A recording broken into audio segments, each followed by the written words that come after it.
हिंदी निबंध मोर। मोर सबसे सुंदर पक्षी है। मोर की गर्दन लंबी होती है। मोर की गर्दन नीली रंग की होती है। मोर के पंख लंबे होते हैं। मोर के रंग बिरंगे पंख होते हैं। इसकी आवाज़ मधुर होती है। मोर हमारा राष्ट्रीय पक्षी है। मोर की चोंच नोकदार होती है।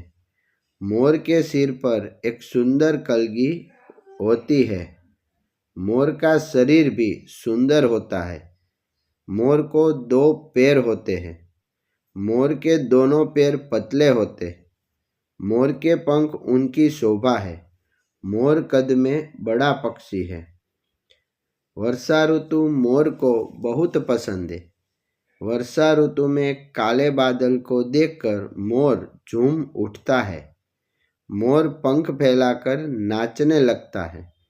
बादल की गड़गड़ाहट से मोर बोल उठता है। मोर भारी पक्षी है, इसलिए मोर बड़ी देर तक उड़ नहीं सकता है। मोर छोटे कीड़े, दाने और सांप खाता है। जहाँ मोर रहते हैं वहाँ सांप नहीं दिखाई देते हैं। मोर के पंखों की झाड़ू बनती है। यह झाड़ू मंदिर में दिखाई देती है। मोर जंतुओं को खा जाता है, इसलिए मोर किसान का मित्र है, लेकिन सांप का दुश्मन है। श्री कृष्ण अपने मुकुट में मोर के पंख रखते थे। मोर सरस्वती का वाहन है। मोर का शिकार करना गुनाह बनता है। मोर हमारी शोभा है।